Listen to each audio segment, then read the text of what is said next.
Doctor Surendra Jain ji और हमारे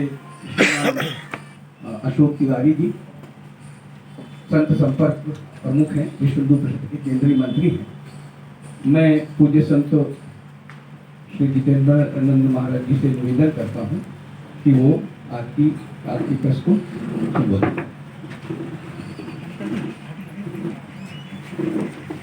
राष्ट्र की राजधानी दिल्ली में सभी पत्रकार बंधुओं का स्वागत है। यह विषय सनातन हिंदू धर्म के मान मर्यादाओं से जुड़ा हुआ विषय। बहुत लंबे समय से देश के संतों ने चुप्पी साध रखी थी और हम न्यायालय की गरिमा का सम्मान करते हैं, संविधान का सम्मान करते हैं। ये बातें ठीक है, लेकिन संविधान की आड़ में सुप्रीम कोर्ट अगर सनातन हिंदू धर्म ही नहीं, राष्ट्र की एकता और अखंडता के साथ इसमें एंटी हिंदू लॉबी का निर्माण करके एक पूरा एंटी हिंदू इकोसिस्टम, जिसमें जज भी हैं, वकील भी, और ये सभी मिलकर के अगर इस देश को टुकड़े करने में लग जाएं, तो हम तो शुक्ल यजुर्वेद के अनुसार वयम राष्ट्रे जागृयाम पुरोहिता, हम राष्ट्र के जागृत पुरोहित हैं। पूरे देश में हम अभियान लेंगे, नीचे जमीन तक जाएंगे। और अब हमें यह लगने लगा है कि न्यायालय हिंदू विरोधियों का अड्डा बनता जा रहा है। वहां पर न्याय नहीं होता है, जज ऑर्डर पास करते हैं। संविधान के दायरे में कोई बात नहीं होती, और जब जजों के पास इतनी नैतिकता नहीं है कि जो आदेश की भाषा में लिख ना सके, वो कमेंट कुर्सी पर बैठ करके कैसे पास करते। 3-4 ऐसे प्रकरण पीछे के दिनों हुए, और अंततोगत्वा जब धर्मांतरण का विषय आया, संविधान सभा में भी यह राज्य का विषय था, हाईकोर्ट देखते।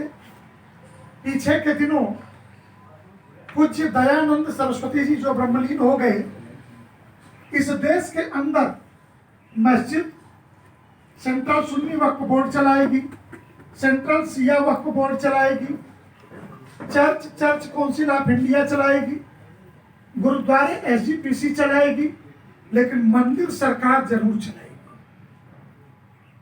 4 लाख मंदिर सरकारों के कब्जे में। और हमें कहते नहीं लगाते कि हम सेकुलर स्टेट हैं। सेकुलर स्टेट को मंदिर चलाने का अधिकार किसने दिया? जब इस मुकदमे को लेकर सुप्रीम कोर्ट आए, तो 13 साल तक मुकदमा दबा के जज बैठे, 13 वर्ष, और 13 वर्ष बाद यह कहा कि ये भूमि संपत्ति का विषय है, आप राज्य के हाई कोर्ट जाइए। तो 13 साल से आप क्या कर रहे थे? ये समय क्यों खराब किया? वादी के मरने तक का आपने इंतजार किया।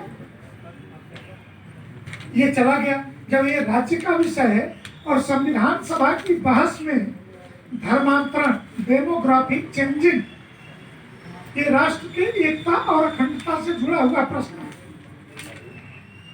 यह भी तो राज्य का विषय था।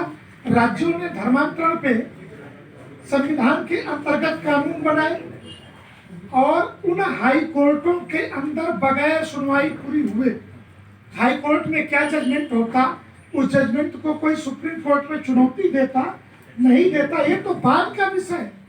अचानक से आप एक एप्लीकेशन मंगाते हैं षड्यंत्र पूर्वक, और पूरे देश में बने हुए कानून, इसके अलावा इस सबको नोटिस जाती है।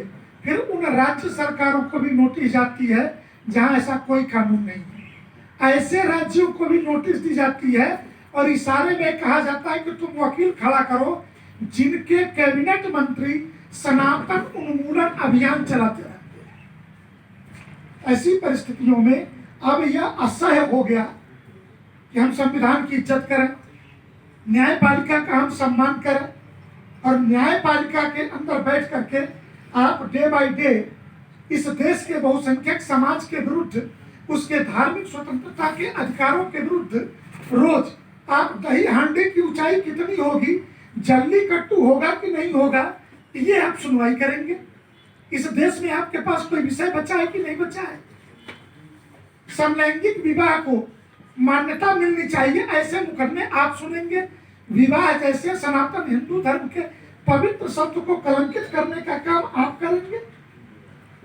तो ये असह्य पीड़ा है।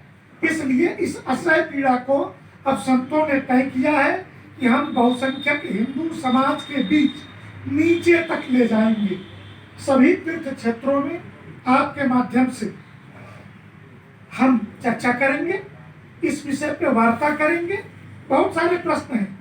अब मैं पूछूं कि जम्मू कश्मीर के अंदर लॉ एंड ऑर्डर रहना चाहिए, इसके लिए पुलिस निर्णय ले तो पैलेट गन रोका जाना चाहिए, ये निर्णय कोर्ट देती है। इसके बाद से सेना का अधिकारी घिर जाता है अपने प्राण बचाने के लिए, आतंकवादी को अगर जीप के आगे बांध देता है तो सेना के अधिकारी को सस्पेंड करने का निर्णय दिया जाता है। धारा 370 पार्लियामेंट निर्णय लेती है, उस पर आप सुनवाई के लिए बुला लेते हैं। तो ये तय हो जाए कि इस देश की जनता लोकतंत्र में जिसे अपनी चुनी है कानून बना के, कानून वो बनाएंगे या इन जजों के कॉलेजियम की परंपरा से इनके बेटे बेटी नाती पोते जो जज बनते जा रहे हैं वो कानून बनाएंगे। संवैधानिक व्यवस्था में यह तय करना पड़ेगा और इसके लिए हम इसको जन बहस का मुद्दा बनाएंगे। जनता के बीच हम इन बातों को लेकर के जाएंगे, क्योंकि धर्मांतरण ये सामान्य विषय नहीं है, ये डेमोग्राफिक चेंजिंग का विषय है। और भारत के उन्हीं राज्यों से राष्ट्रीय एकता और अखंडता के लिए खतरे महसूस हुए हैं जहां हिंदू अल्पसंख्यक है। किसी हिंदू बहुसंख्यक राज्य से देश को कोई खतरा नहीं है। तो स्वाभाविक है कि डेमोग्राफिक जो चेंजिंग है वो राष्ट्र की एकता और अखंडता से जुड़ा विषय है। और जिस देश का विभाजन ही धर्म के आधार पर हुआ, ये बात मैं नहीं कर रहा। 2 दिन पहले अधीर रंजन चौधरी जो पिछले एलओपी थे 24 के पहले, उन्होंने कहा कि कुछ दिनों में मुर्शिदाबाद और मालदा के अंदर जो एक्सटेंडेड बांग्लादेश की मांग उठेगी। ये बात अधीर रंजन चौधरी ने बोली। तो ये खतरे सामान्य नहीं है और इन खतरों से अंततोगत्वा लड़ना हमें, क्योंकि भारत विभाजन की कीमत 10 लाख हिंदुओं की हत्या, 4 लाख हिंदू मां बहनों के साथ बलात्कार के रूप में हिंदू समाज ने चुकाई है। इसलिए धर्माचार्यों की यह जिम्मेदारी है और धर्माचार्य इन मुद्दों पर मुखर होकर के समाज के बीच जाएंगे और देश की राजधानी से हम एक तरीके से व्यवस्थित या प्रारंभ कर रहे हैं।